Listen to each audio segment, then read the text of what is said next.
I'm Eric Matisek, President and CEO of Highwing and co-founder of Denver Startup Week.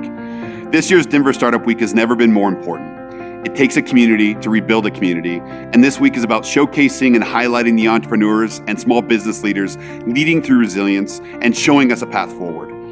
The best of Denver is in front of us, and may this week inspire you to be part of its story. Before we dive in, we want to say a special thank you to our title sponsors, Downtown Denver Partnership, JP Morgan Chase, Prologis, and Zero. And our track sponsors who've made all the great content you're hearing today possible. Battery 621 and Public Works, Capital One Cafe, Colorado Lending Source, Friday Health, Quizlet, Exactly, Zayo, and Zestful. Our headline and event sponsors are bringing the excitement this week. Thank you to Wix, Kinzon, MAPR Agency, Obsidian HR, Kickstart Fund, Promontory Mortgage, Molson Coors, and Comcast. Finally, thank you to our partner and member sponsors listed on the screen. Thank you for your support of Denver Startup Week. Without you, it's not possible.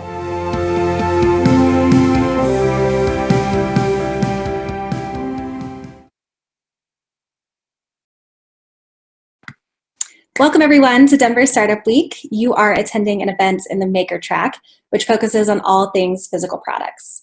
My name is Lauren Kluk. I run marketing and communications at Colorado Lending Source. I'm also a former Maker Track chair, and I'm incredibly passionate about helping small business owners and entrepreneurs. Over the last 5 years, Colorado Lending Source has been a sponsor for the Maker Track, and we just love this organization because it really aligns with our mission, which is to foster the economic growth of diverse small businesses within our communities. Celebrating our 30 years of lending, we've helped over 4,000 businesses, creating over 30,000 jobs, injecting nearly $4.9 billion into the economy. Our loans range from $5,000 up to $5.5 million for a variety of business purposes. We're also a Kiva lender, which are crowd-funded loans up to $15,000 with 0% interest rates. When the pandemic hit, our team immediately shifted focus and created emergency loan funds for underserved businesses. We also facilitated over 700 Paycheck Protection Program loans and fielded thousands of requests regarding emergency funding for small businesses. All this said, we are an organization that truly cares about our borrowers and our small business community. If you'd like to learn more about our programs or what we do, please visit us on our website or feel free to shoot me an email. Thanks so much for having me. Hopefully we can meet in person one day and enjoy your session.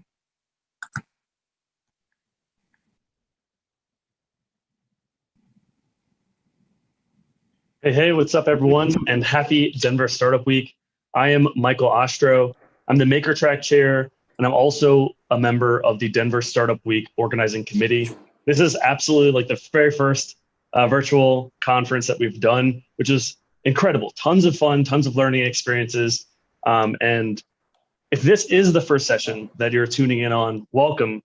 If you've been watching other ones, welcome back. Like, keep checking out other sessions because this is absolutely incredible week. We're going to learn a ton and connect with others. Which brings us to the point of, if there's one thing that 2020 has taught us, it's the importance of coming together as a community. We're all sitting at our homes. We're pretty isolated most of the time. So coming together as a community and helping each other grow is of utmost importance. And at Denver Startup Week, we strive to create a safe space to learn, grow, and connect. And that's regardless of gender identity, gender expression, race, ability, sexual orientation, and any combination of those identities. So feel free to keep checking out any of the Maker Tracks. You'll see a little wrench icon when you're scrolling through all the sessions, as well as just check out other sessions that might interest you so that you can connect with other people and learn as much during this week as you can. During this session, feel free to use the chat function a lot. I want to make it more interactive of a session. Obviously, we're going to learn a ton from our panelists, and we're going to hear a lot of their thoughts. But if you want, ask questions during it. I'll be looking at those questions while I'm asking them questions as well, and I'll pick some of those questions out, and then I'll just ping those questions into them as this chat goes on. So feel free to use the chat during the entire conversation. So thanks again for tuning in. And first off, let me intro. We have Betsy Lay with Lady Justice Brewing, and we also have William Stuart from Colorado Sake Company. So I'm really excited about this. I have not had a beer yet at Lady Justice Brewing, but I really want to, and I've had a lot of sake at William Stuart's Colorado Sake Company. So let's get started. Betsy, can you just give us a little intro, a little bit more about yourself, a little background? Yeah, I'm Betsy. I am the co-founder and owner of Lady Justice Brewing Company, and we founded in 2014 and served our first beer in August of 2016. So we've been around for just over 4 years now. I'm originally from St. Louis. I moved to Denver in 2000 to go to University of Denver. And I've pretty much been back here ever since. I left for a couple of years to go to graduate school, but came back as soon as I could. And in the Lady J world, I used to be the head brewer, and then we moved into a new tap room in March, and I hired a head brewer to take on that work so that I could run the business side of things. So you'll see me on the tap room in these days instead of inside the brew house. Cool. Awesome, Betsy. Yeah. William, give us a little background on you. Yeah, my name's William Stuart. I'm the owner and founder of Colorado Sake.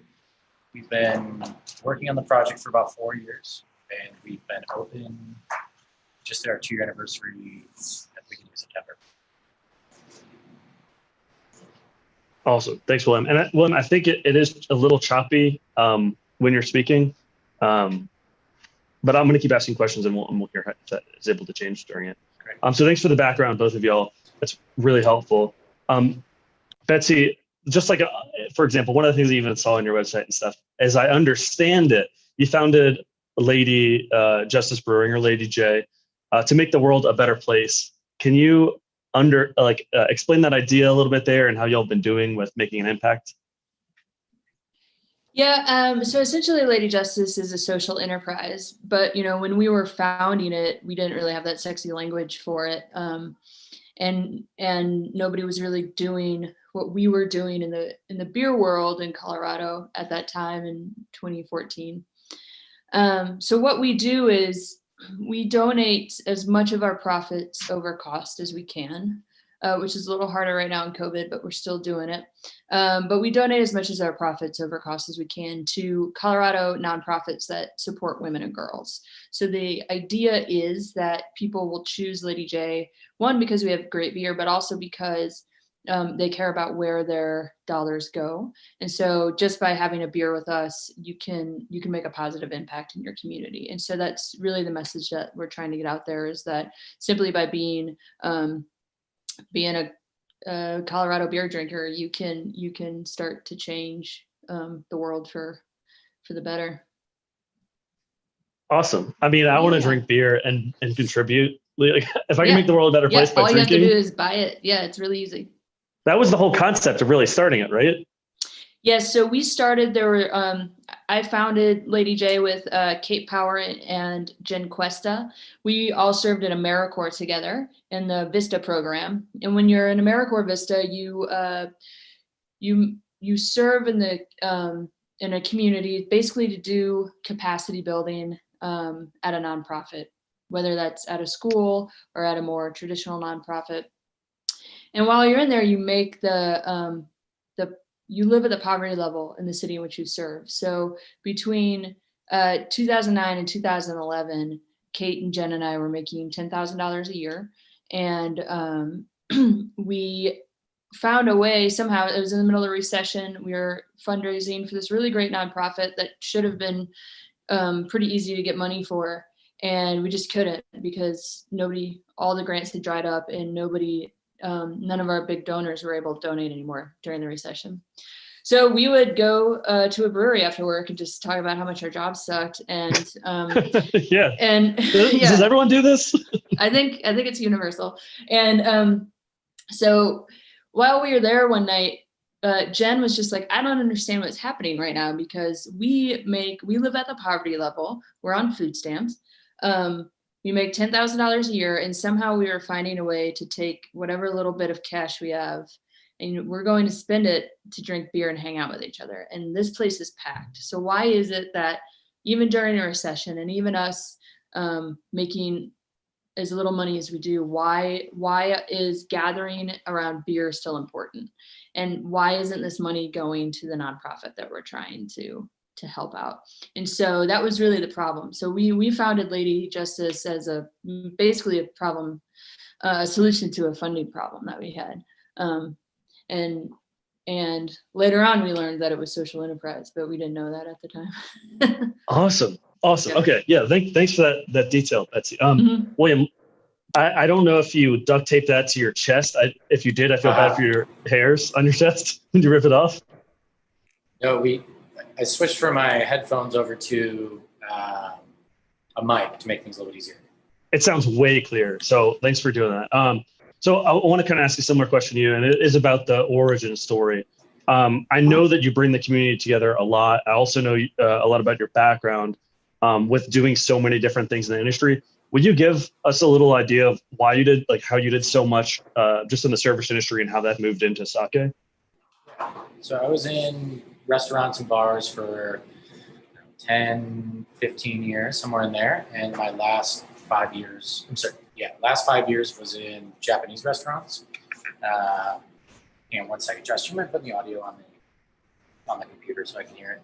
Sorry, my headphones were getting a little whack. I spent the last 5 years in Japanese restaurants, and you wait on these tables and you understand what people enjoy, and they really started to enjoy sake, but they just didn't know why. And so taking a little bit of a deeper dive and realizing why people like sake, but they knew nothing about it because of Japanese verbiage or it was an unfamiliar product, kind of sparked the idea of Colorado sake, right? Making fresh, hyper-local sake, realizing that there's only 10 sake breweries in the nation, so it's a super small community, and starting it there. So we did 2 years of R&D, and then ran into some legal issues with the state, so we had to take a step back, reach out to our local senator, and draft a bill to have a law for sake.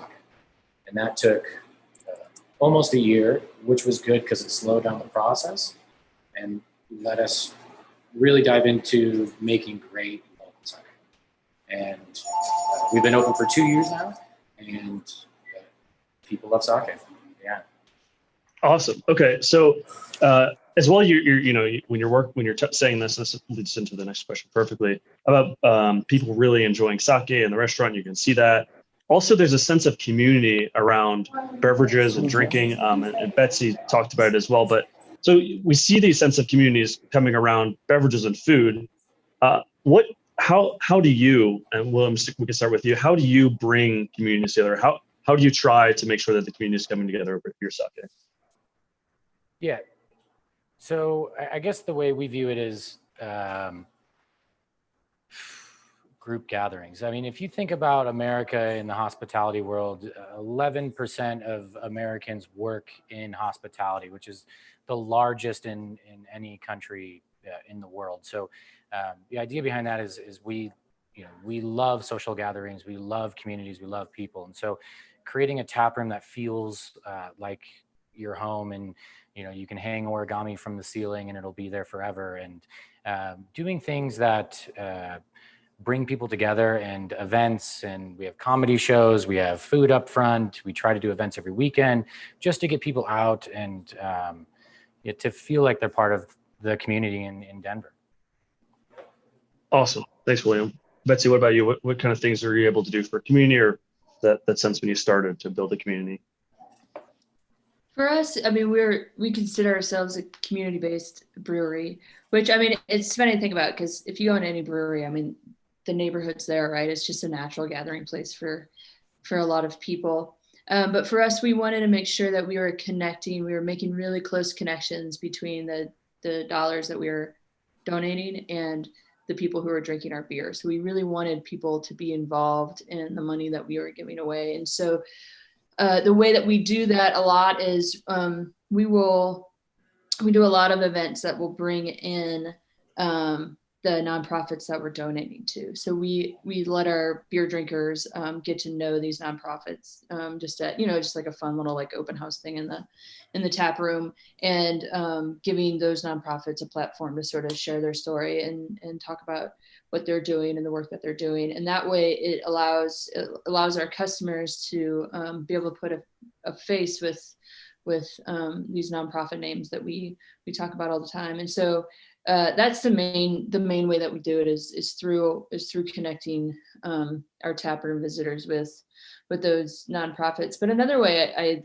I think we're doing, and I hope we're doing, is by also sort of connecting with other breweries and brewers in the Denver area, just so we're all making sure that we're all doing the best that we can, and especially now hanging in there.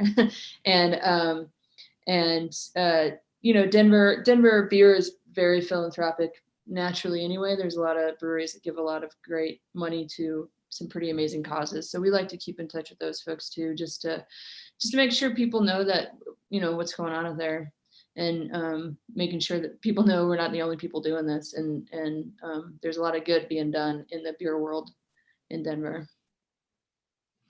Okay, so one of the things you said too, which I think is a great next step, is, to bring it up, how about the business during COVID? Like, what are some things that you've done to deal with it? Some of the changes that you've made over this time, and kind of what do you expect moving forward around COVID? And Betsy, you could start with that. Yeah, so when we opened our doors in 2016, we started with a membership-based model. So we didn't have a tap room, we didn't have a gathering place at first. Our members, people would sign up for a beer membership, and then they would come to our production facility and pick it up and just like hang out with us and talk to us that way. And then we shared space with another brewery for a little while, and then we moved into our new tap room. Our lease went into effect on March 15th, and the shutdown happened on March 18th. And so, wow. So we've only known COVID life in our new space. And so what we did is we were just like, well, this isn't hard for us. We've only done a to-go model up until this point, so let's just stick with that. So we added another round of memberships, and really what we did was just made sure that our previous members who had been with us in the past knew that they could come get our beer and come pick it up safely, and really just try to connect people with the beer. So what we did is we brought back old recipes to three of the beers that we released on when we first opened. 3 or 4 were in the first lineup of beers that we ever released. So we had members coming back and be like, oh my gosh, I haven't had this beer in 4 years. I'm so excited that you brought it back. So we would just do little things like that. And then we would do, tastings. We did a Zoom tasting with the beers so that people could go home and drink them and hang out with us. And then we've done a lot of collaborations, it feels like a lot. We've done 2 or 3 collaborations with artists in the community. So we've collabed with musicians and mural artists to sort of cross promote and highlight each other's work. And that's been really wonderful to do well. And it's easy to do in a to-go model, at least for us, being able to send cans out the door. We're still able to connect with people in that way. Awesome. Thanks, Betsy. Yeah, William, let's move over to you. Yeah, so COVID, right? I mean, it surprised everyone, and it was a big pivot for us because taproom drives so much revenue, and so we realized and pivoted hard right away when we had the shutdown. So what we did is, being a winery in the state allows us to deliver to people's doorsteps. So what we were doing is we created a program where we would drive within 10 miles and deliver sake to your doorstep. And that generated revenue because people weren't leaving their house, and other delivery services of alcohol were obviously overwhelmed with what was going on. So it allowed us to deliver within an hour and promote that way. And then we also started doing more virtual stuff. So we created, and it's still going on, is a sushi class where we deliver the sushi kit to your house with sake, and then you log into Zoom and roll sushi at your house following a chef. And so that was great, brought some PR in a time where, PR was keeping people alive during COVID. And so it didn't affect us as much as we would thought, but obviously having to control labor and control costs a little bit. Definitely affected us and affected the staff, but initially we thought we would see more of a decline, but sales ended up not declining because of the pivot. And so I think that that's the biggest thing that at least the hospitality industry should take is how do I live with COVID and how do I make it quicker instead of every time the governor makes a new mandate to try and fight it, instead of saying, okay, how do I get around this and continue to generate revenue, continue to be a successful business. So, William, that was actually a pretty big pivot you made. I'm kind of curious there. Were you signing up with like companies to drive the beer out there, or were you just like one of your employees? You're just like, hey, or yourself, like, hey, we just need to drive to people's homes. That was me. That was me. The ownership group. We were all driving. I mean, we were probably driving 3 hours a day just to deliver sake to people, and you kind of just have to do it to survive in a climate where you still owe rent, you still owe utilities, you have insurance payments you need to make, and those aren't going to go anywhere. So bringing on more staff at that time would have just been challenging to make the numbers work. Yeah, cool. Thanks for sharing that. Any other thoughts on COVID stuff? Since I know that's a pretty big thing. I mean, we're still in it. Yeah, I think in our mind we're a little bit different than beer, where it's easier for us to get. I mean, it's not easier, but distribution there's easier placement for us because we're the only sake brewery in Colorado. So for a liquor store to bring us on is not as challenging to find cooler space as a brewery would, right? Because there's only so much cooler space. You're basically replacing someone else. And for us, we're just an addition. So before COVID, I was getting on the sales reps about getting more restaurants and less liquor stores. And then it kind of worked in our favor that we had more liquor stores than restaurants at the time. And now I've solely had them, with Heather runs our sales here. And so working with her on figuring out what's the best sales strategy. And it seems like getting liquor stores and as many as possible in this time frame, just in case there is another shutdown in November or somewhere in that realm, we will have the best foot forward of still generating revenue and keeping the business open. Yeah, that's what's happening in beer too. And I think a lot of people are trying to get into more and more liquor stores. So it'll be interesting to see what happens when everybody's trying to get in a liquor store over the next 2 or 3 months before winter hits. I assume at least, for us, for beer, the competition's going to go up. But kind of like what William was saying, with us, because we're a philanthropic brewery, because, female owned and operated, we have found that we have not had difficulty getting into distribution, and we moved to distribution pretty quickly. And that wasn't something I had envisioned for a while for Lady J. We were going to hold fast in the tap room and just see how that went and maybe start distribution, a few months to a year down the road. And then again, COVID was like, okay, I guess we need to do this now. And, and I think just because of our business model, we've been able to get to places that we hadn't considered before COVID. So if there is some silver linings to this, I think that's one of them. Awesome. Okay, I think this is great to lead to the next point. So there are alcohol manufacturers that are going out of business during COVID. Where do you see the industry going in the next couple of years?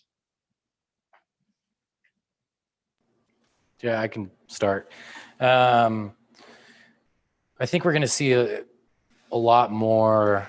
I think the worst is probably still ahead of us as far as breweries closing and wineries closing and things like that, because people were so taproom focused and not, just being the neighborhood taproom focused, which was a great business plan before we saw this. And then now it's, if you're trying to backtrack and not have other channels of revenue or trying to create other channels of revenue, it's going to be challenging, especially with the climate that we're in, and everybody's trying to get into liquor stores because when you go to the liquor stores, for them, it's Christmas every day. They're busier than ever because people aren't going out as much. And so I foresee more closing before the bleeding stops. And for, maybe we come out of this, we're busier because there's less out there, but I think it's just challenging. It's the climate that we're in. So if you're pivoting, you're probably doing well. If you pivoted in March instead of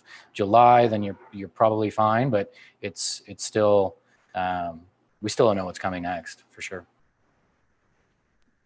Yeah, I think that's part of it is just, I think that places that have closed already might have been a little closer to closing anyway before COVID, especially the ones that closed right at the beginning. And I also think that, it's not easy to be a business owner, a small business owner right now at all. And it's certainly not easy to be in a hospitality, in hospitality where you're dependent on people gathering in your space, right? So I also think some people are closing because it's just really, it's hard. And if you lose the momentum, like I just think so much of what we've been able to get done at Lady Justice over the past few months is simply like a physics inertia momentum thing. And so who knows what'll happen if we like try to stop that, and yeah, I think we'll see more closings. I think the loans and grants really helped. We saw a lot of breweries say that they were going to close. They had enough money at the beginning of COVID for 3 months. And so if they were able to get some funding and some assistance, that might have extended them another 3 to 6 months. So I think the real test, I think William's right. The real test might be in these colder months when we might have to shut down again, or people are not going to be as willing to come and gather in a place if the windows can't be open, and if ventilation and circulation and all that is an issue. And so I do think we'll see more of it, certainly before the end of the year, and probably well into January, February, March, unfortunately. So it's hard to think that this thing could last us another year, but it might. And if you're not prepared for that, then I don't see how you could possibly survive it. Awesome. So really good thoughts. So let's just say, you have all these people that are always brewing beer in the basement, or these beer brewers, or maybe even sake brewers. William, do people brew sake at home? Is it too difficult of a process to actually do that? People do. It doesn't turn out well. I started there. Yeah, it definitely takes scale to make good sake. That's for sure. Okay, cool.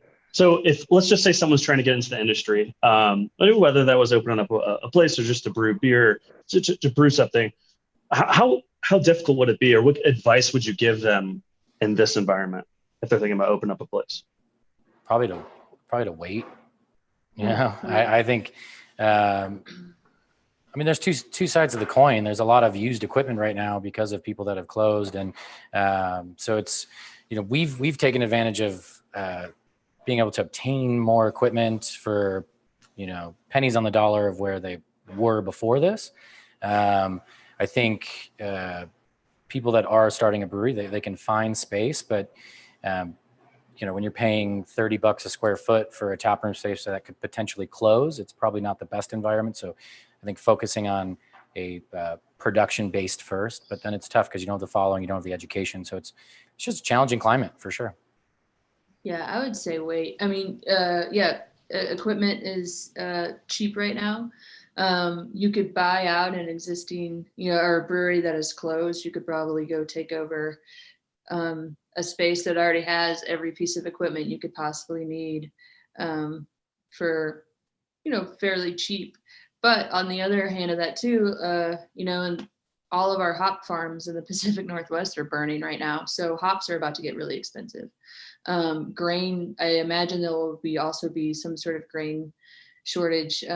So yeah, dealing with issues of climate change on top of COVID does not make for cheap ingredients at all. So even if you do want to go into production only, your cost of goods sold is might be higher than they were pre-COVID. And then that coupled with the fact that if you're dependent on people coming to you, I I wouldn't do it right now. But if you can get some good equipment and store it for cheap for a little while, like that could be a start. But I mean, honestly, just keep brewing in your basement. I mean, homebrew stores are doing okay right now, which is actually really great because homebrew stores were kind of on the verge of dying, at least in Denver. And the ones that are still around, I think, are doing pretty well because people would rather brew their own beer than go out into a tap room. So I don't know, keep brewing in your basement if you're good at it, or, you know, find a friend who is, and just keep working on your business model and just wait a year. Yeah, and I think there's two sides of the coin where there's, you know, like as a small business, there's a lot of struggle, but there's a lot of money out there right now. You know, I think the rich made quite a bit of money throughout this, and you can just tell by stock markets and just where they're at. So there is quite a bit of money out there, and people are still using platforms like Start Engine or WeFunder to fund their business. So if you can generate the capital and put it in the business plan to, hey, we might not sell anything for 6 months, then there's still opportunity there. But if you're doing it like myself, or I imagine like Betsy did, where you did everything out of pocket, is definitely not the climate to do it. Awesome. Great points so far. I do want to dig into a little bit about the future of things, Betsy. You were talking about hops, their prices might go up. Like, fill me in with some of your speculation there.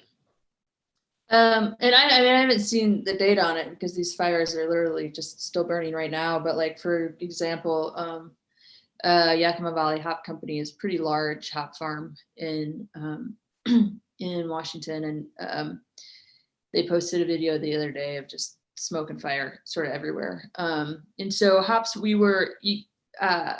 hop crops are on this weird rotation. Some years, hops that you used to be able to get tons and tons of the year before are suddenly not available. So hops and barley, they're totally dependent on how the growing season went before, right? I mean, that's part of, and we saw this at the beginning of COVID too, with food prices. You know, I had a friend who was trying to put chicken on a menu at her restaurant. She couldn't because she couldn't find chicken, right? And so that's just another one of these unknowns where there are, even outside of COVID, before COVID, a lot of brewers were worried about aluminum and steel tariffs because that would affect how you could get your cans and how you could get your kegs. And so hop shortages, tariffs, growth patterns of barley, like all of this can affect your business that you have absolutely no control over. Right now, there's a aluminum can shortage all across the United States. So you might even find that your sodas and your sparkling waters and all that are about to get a little bit more expensive too, because there are fewer cans available to use right now because of aluminum tariffs. Stuff's being held up in China. And so, you know, you never know, global pandemic or not, there's always something happening that you have to be nimble, and you have to be able to think ahead and be creative and figure out how to continue to sell the product, or honestly know when it's time to bow out. And I don't think there's anything wrong with that either. If you have a product that you can't sell, do not waste your time and your hours trying to push something that just won't do, you know? So I think people need a little bit more permission to give up sometimes, because sometimes that really is the best option too. Awesome. Good stuff. So for everyone that's participating right now, feel free to ask some questions. I see some coming through. I obviously have more questions, but I want to make sure that we're getting the questions and thoughts that you have answered. So feel free to keep popping in questions. I'm going to read some off right here, as well as going back to the questions that I have. I guess the first thing that's kind of funny, someone's asking if there's a real orchids behind you. William. Oh, so we're in the tap room, and we painted on the wall cherry blossom trees. Yeah. And awesome. Then the tap handle is all behind us. Talk about that for a second, because obviously you have people that come in and did murals, and I know Betsy was talking about like people like painting murals. Like, explain how you worked with some of the local artists. Yeah, so we've had 4 local muralists in the tap room. So we've got cherry blossoms behind me. I have a mural in front of me. have a mural on the way to the restroom. We have a mural in the bathroom. I have someone doing, this week is Crush, and Crush is one of the biggest mural festivals in the world. And so we have someone painting the outside of our building right now, and someone painting the back garage door where we have our comedy shows. So definitely supporting local people, and they always leave their business cards and we hand them out to people whenever they have questions. But I think supporting local through and through is the way to go. Yeah, we did.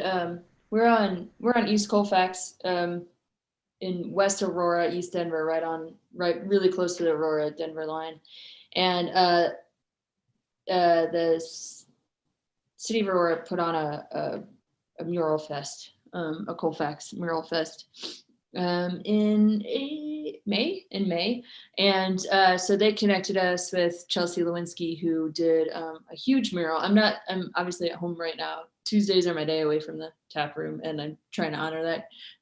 So I stayed home, and so, but we have our main wall in the tap room is a mural of Ruth Bader Ginsburg, Marsha P. Johnson, and Dolores Huerta, and yeah, so Chelsea did that. She's a local mural artist. She's amazing, and she's at Crush this weekend actually. So she's just been killing it this year. I think you'll see a lot of really great things to come from her. And then we also have done 2 collaborations with local Denver musicians. The first one is with Lady Gang / Jen Cordy, and the second one was with Lolita. And really those are just opportunities. And same thing with the mural. We developed a beer with Chelsea, and she developed the can label. And so did Jen, and so did Lolita, where we'll brew a specialized beer in collaboration with the artist, and then use our platform to sort of highlight the work that the artist is doing. Jen and Lolita both had download codes on their can labels. People would buy the beer, and then they could just scan the QR code to get the song. And so it was just a really easy way for us to continue to connect with some of the amazing women in our community who are struggling. Artists are really struggling right now. So it was sort of a good way to, support them, and also cross promote this stuff too. So we gained a lot of new fans from Jen and Chelsea and Lolita. And I hope that they also were able to gain a lot of fans from our crowd as well. Awesome. I think the cross promotion is huge. Let's continue on this and talk about like a social media strategy. Is there any tips or things that y'all have seen that's worked really well with any kind of online or marketing or social media strategy? I can start with that one. We're pretty good at it, to be honest. My wife is our director of marketing, and she does social media marketing as her career. So we generally perform pretty well in that area because we have a professional doing it for us. And I find that the stuff that works the best for us is when we are authentic and just wanting to connect with our crowd. So when we are authentic and we are just saying, hey, things are really tight right now, we need you to come pick up some beer from us because we don't want to close. Or if we just say like, we had a really great time in the tap room this week. We made a lot of new connections with people. We like showing pictures of folks visiting the tap room so other people can see that we're safely open. So yeah, for us, it's just about the authentic connections that we make. And when we are just when we're honest and just able to sort of be ourselves and have fun with our community in that way and connect via social media, is always a success for us. Yeah, I'm there's 2 ways of social media right now. We have people that still want to go out and do events, and they're all for it. So, we do comedy shows Friday, Saturday night, 2 shows a night in our back. It used to be in the brewery space. Now it's in our back alley just to keep it outdoors. And then we do cheese classes. We have food. We'll do a DJ certain nights. And I think people respond well to events and knowing that there's stuff going on. But then the flip side of it is the people that don't want to go out. So that's where we focus on too, of how do we do in-home parties? Because people have just graduated. People are still getting married. People are still doing things where we can do an in-home experience for 10 to 12 people, and they enjoy it that way. They enjoy the deliveries to the doorstep. So the more options we present to people that kind of fit their realm, whether it's in-house, out-of-house, or just staying up to date, just like Betsy was saying, if people are in the tap room, people are doing things, is the best foot forward. And then obviously you have, spending money on social media is always key. Like, that movie just came out of Social Dilemma, where it's basically explains what we do as you create an audience, and within that audience, we pick out people that we think that would be our clientele, and we specifically advertise towards those people. We change the audience on a weekly basis to see what's working, what's not working. But Facebook and Instagram have gotten some money from us, so during COVID, that's for sure, and that's been great, and it's obviously kept us afloat, especially on the delivery side of things, and the in-home tastings and the online events is it's the ROI, right? Spending money to make money. Awesome. So William mentioned The Social Dilemma. I highly recommend that movie. I saw it as well, and it is a movie that just came out. It is really, really interesting to watch if you're interested in the psychology behind social media and stuff, and kind of what's happening with us right now. So William, you're mentioning these different events that you have. There must have been a point in time where you're trying different events and realizing like this one didn't work at all, or try it again, it didn't work at all, and then some work really well. How did you find out which events that you continued? Yeah, I mean, we've had really good events, and we've had terrible events as well. I know we tried to partner with Outfront magazine. They're like the largest LGBTQ magazine in Colorado, and do an event here to promote one of their issues, because they're one block from us, and they thought this would be a great environment. We're right next to Trax nightclub, and it was a massive fail because we have not done reach out to the LGBTQ community before that. So just an expectant event where this clientele would show up that we haven't reached out to before was a mistake on our end, and now you learn from it. So every event we've done is then we sit down, we reflect and say, what was good, what was bad? Not every event is going to be perfect. Like our 2-year anniversary was great. We had a ton of people here. We had a line because of how many people we could get in here, but there's still issues with it. And so identifying that and keeping a log over the last 2 years has been good. So we know who to advertise to, we know who is our clientele, and then slowly doing outreach to communities that we haven't touched yet, because sake is good. Sake is a great drink. I think you can get a good experience here, but the key is if you don't know about us, you're never going to come in.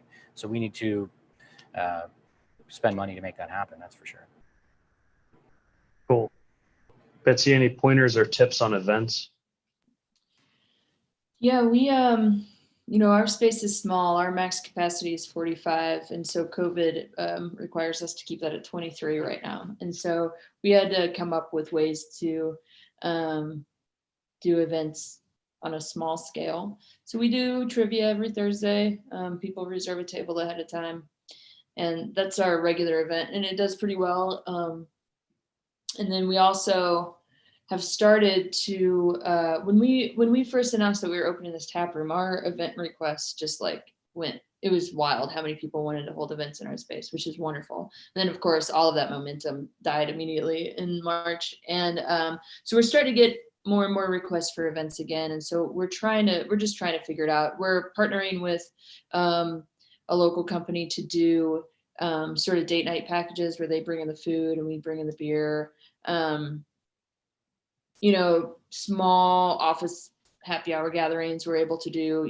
We're still able to shut down and do private events, and obviously stay at the needed capacity of 23. But so we're trying, really for us, we're trying to figure out how to do events well on a small scale.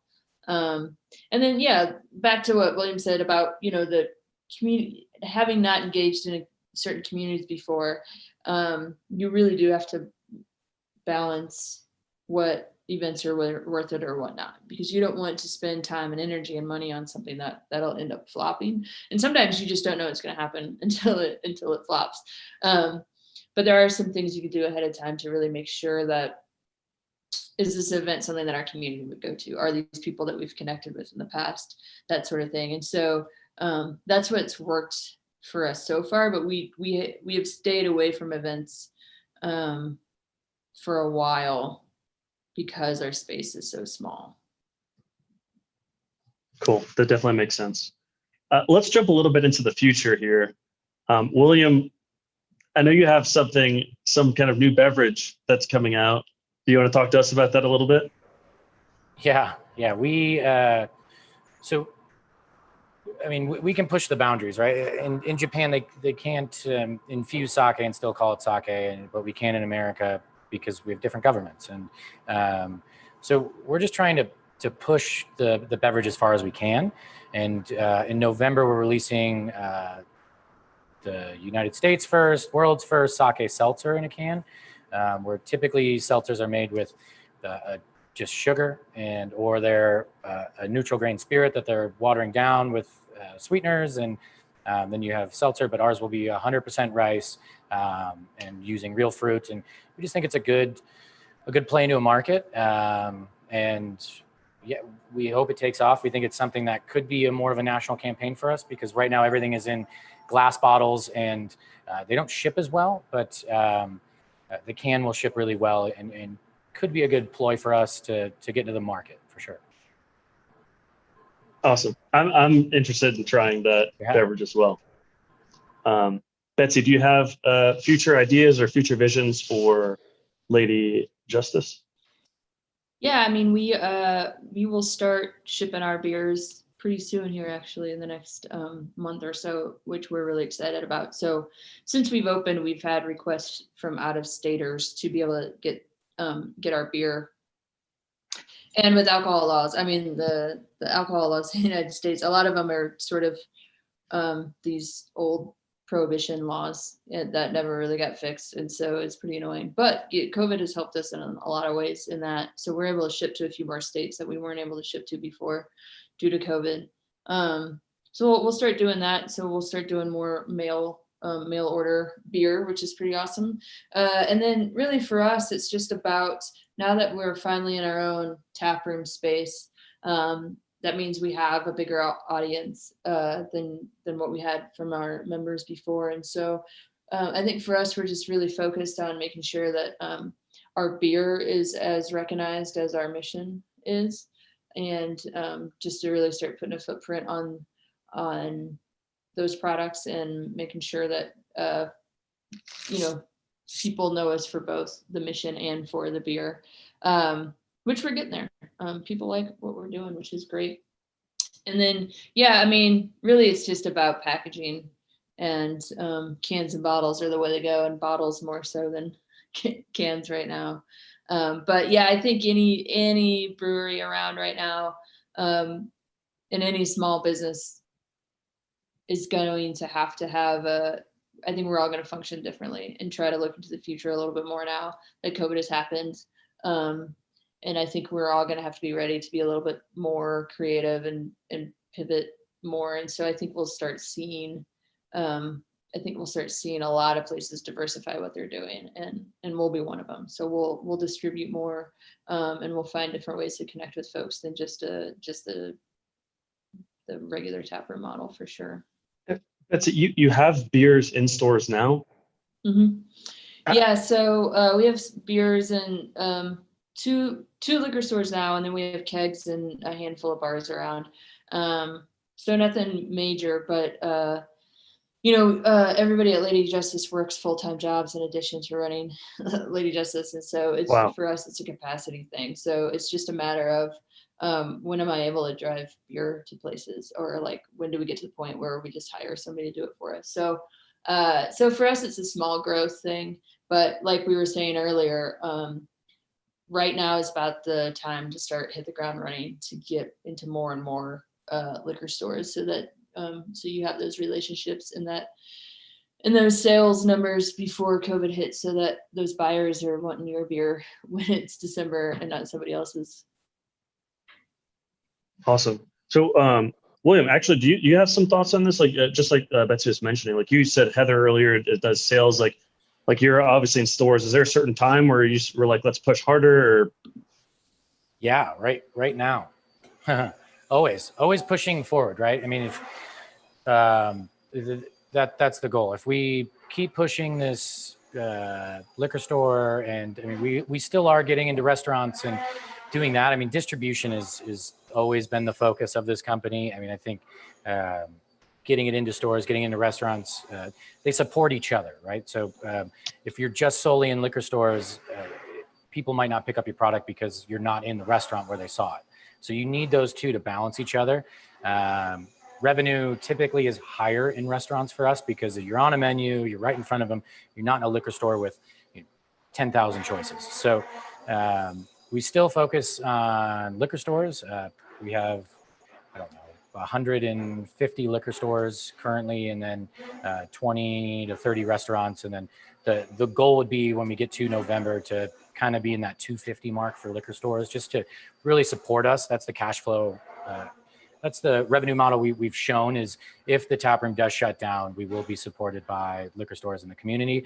And then it's additionally selling advertisements in those markets to support our liquor stores, because previously we were able to do tastings in liquor stores and get people familiar with the product that way, but that's just not happening right now, except for Colorado Springs.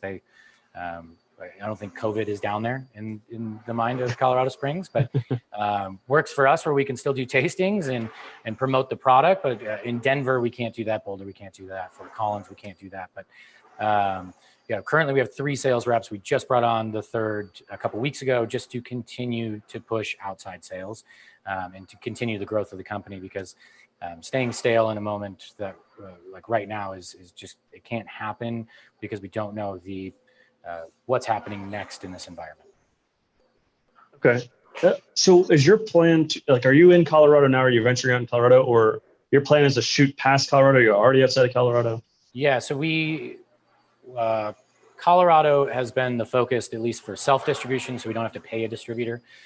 Distributors typically take 30%, just for people that didn't know that. So if I sell a bottle to a liquor store for $10, now I'm selling it to the distributor for $7, and they're selling it for $10. So I think we wanted to keep that in-house, and so we didn't fall into a big book that they carry around of all the different brands they have. Maybe we fall on the wayside. So everything is self-distribution in Colorado. We also have Nebraska and North Carolina. And then we're going to focus on 3 more states, hopefully by the end of the year, just because we have the production capacity, and I don't feel like slowing it down because of what's going on. I think being able to mold into the new business model is what we have to do, and tacking on more states will only, we have just like Lady Justice, we have an all-female brew staff, and I think keeping them happy and keeping them focused on what's going on instead of the climate of what's going on in the world is going to be key to keep them present and thinking of the future instead of getting down from watching the news like most people are. Awesome. Great thoughts. So is there any other thoughts? Since I know we're coming close to time, any other like last bits of advice or thoughts that you'd like to share with the audience? Sure. I'll take this one. If one thing with starting this company is don't feel like you're alone in starting a business, right? I mean, reach out to myself, reach out to Betsy, and it's only beneficial for us to help other people in the industry because it brings awareness to what we're all trying to do. And I think being able to, I had it with a lot of the breweries that are in Rhino and some of the wineries that are in Rhino, of talking how they got to the level that they are and what are some of the things that they avoided, what are some of the good things, and just knowing that there's a ton of resources out there. And last year on Denver Startup Week, we found a gentleman who's now kind of our acting CFO, and he's been great. He was in oil and gas for his whole life and wants to take things on in the brewery world, and we need help with finances. So just knowing that there's people out there that want to help, that want to do, that want to see other people succeed is key. Yeah, I would agree with that. Just don't try to do it alone, and don't be afraid to ask for help or advice. Ask as many questions of people as you can while you have their ear. And yeah, I mean, at least in the brewing world, it's pretty collaborative. We want each other to succeed. There are plenty of people around to drink beer, so you don't need to hold the market just to yourself. And then, just trust your gut as well. If something doesn't feel right, trust that and shift to something else. But yeah, always don't try to rush things. Be patient. Ask a lot of questions, ask for a lot of advice, and you'll be okay. I always think about how like so many people have done this before I have. So if they were able to succeed in this, like surely I can too. So you just have to believe in yourself, but you also have to know your limits and know when it's time to bring on somebody who knows more than you, which is like always, it's always time to bring on somebody who knows more than you. Awesome. So we've got to hear a lot of amazing tips, advice. We've also got to hear some of the visions of the future and just how it's gone during COVID. Obviously, is a huge part is bringing the community together. And obviously we've got to talk to the owners of two incredible places. Like go try one of their brews, like try a sake from Colorado Sake Company. Go try a beer from Lady Justice Brewing. But before this, I was asking them, like what they would do for the audience that was here. So they said like anyone that attended, they would give them free alcohol for the rest of the entire month. Is that right? Did y'all say that? Your I words, don't not remember mine. that one. Yeah. Darn it. All right. So just for the audience that's here, and it's open to it or not, I know I'm kind of putting you guys on the spot. Anything you want to do for them, like anything you want to say just to get them into the brewery or discount coupons or anything that you got going on? Oh yeah, we got all sorts of stuff going on at Lady J.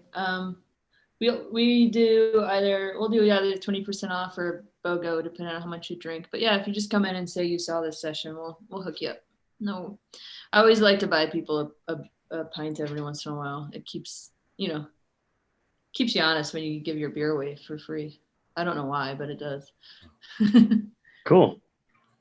Yeah, I would come in and the first one's on us. You do have to buy something else. That's like just part of we technically can't give out free, Yeah. but you can come have one on us and then buy something while you're here. That'd be great. Awesome. So y'all heard that. Y'all can go there and try out their beverages.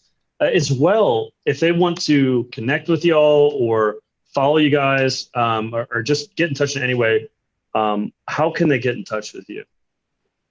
Yeah, ours would be go to our website, coloradosake.com, coloradosakeco.com, and sign up for the email list.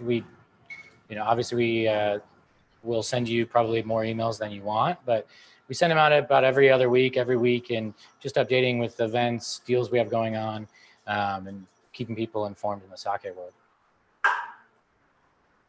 Yeah, definitely head up the website. I put it up there earlier because somebody had asked a question about where to find us. Just blue. And then email us at info@ladyjusticebrewing.com if you have any questions. I check that regularly, as do my co-founder Kate and Allison, who does our marketing. So somebody will see it very quickly, and we'll get it to the right person to answer your question. Awesome. Betsy and William, thank you so much for being on the panel today and joining us and for sharing your amazing advice with our audience. Yeah, thanks for having me. Yeah, thanks for having me. I appreciate it. Cool. Have a good rest of the day. Yeah, you too. Bye. Bye, y'all.